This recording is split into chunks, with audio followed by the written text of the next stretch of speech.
Dalla stampa, così li abbiamo già un po' scorsi tutti, Unione Europea ultimatum al governo.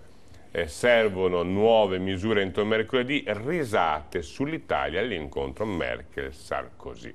E questi sorrisi praticamente sono stati visti, commentati praticamente ovunque.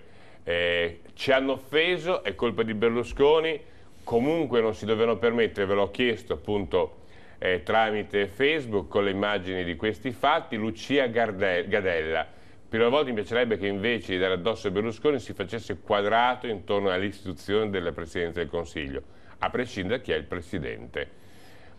Stefano Zanetta ricorda un commento di Stefano Valdegamberi dell'UDC: nonostante gli imbarazzanti ritardi di Berlusconi, nessuno è autorizzato a ridicolizzare l'Italia, neanche di fronte agli evidenti e imbarazzanti ritardi con cui il governo Berlusconi affronta la crisi.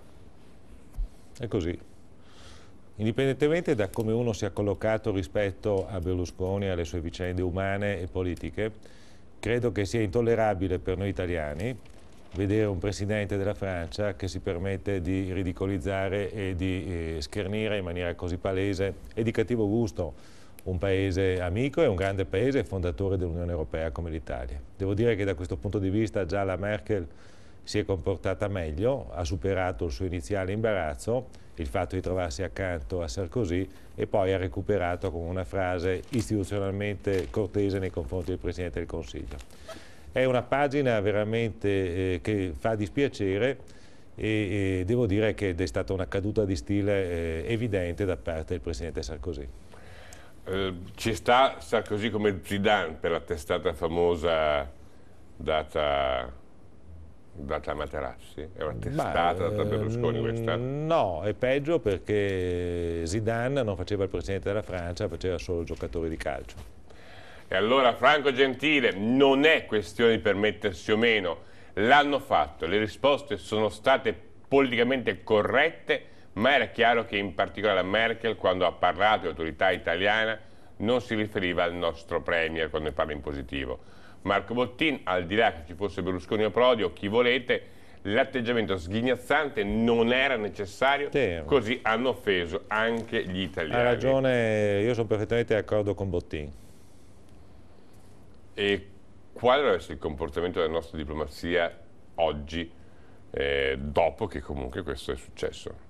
Fare finta di niente? No, beh, no, è evidente. Protestare formalmente all'Eliseo? No, no, non ci saranno né proteste formali, penso, né tantomeno ci sarà una dichiarazione di guerra dell'Italia alla Francia. Quindi capisci, queste sono cose purtroppo che accadono, non dovrebbero accadere. Io credo che l'unica risposta la dobbiamo dare noi italiani, la dovrà dare prima di tutto il governo italiano in questi giorni. Penso che già oggi, mi pare di aver capito, ci sarà un Consiglio dei Ministri in cui si parlerà di ulteriori interventi per dare stabilità al sistema e dare risposte sufficienti all'Unione Europea. E certo, anche a me spiace, meglio, fa incazzare, guardi, perdoni il termine, fa incazzare molto. Prendere ordini? Prendere ordini dà fastidio. E allora, francamente, vedere l'atteggiamento di Francia e Germania o del signor Van Rompuy, come si chiama, che non ha una faccia, che è belga, e non c'è niente di male ad essere belgi, però insomma, come annotazione belga, che si permettono di dire all'Italia cosa deve fare quando l'Italia ha già realizzato con sacrificio di tutti e soprattutto dei meno abbienti una manovra finanziaria imponente quest'estate realizzata a settembre.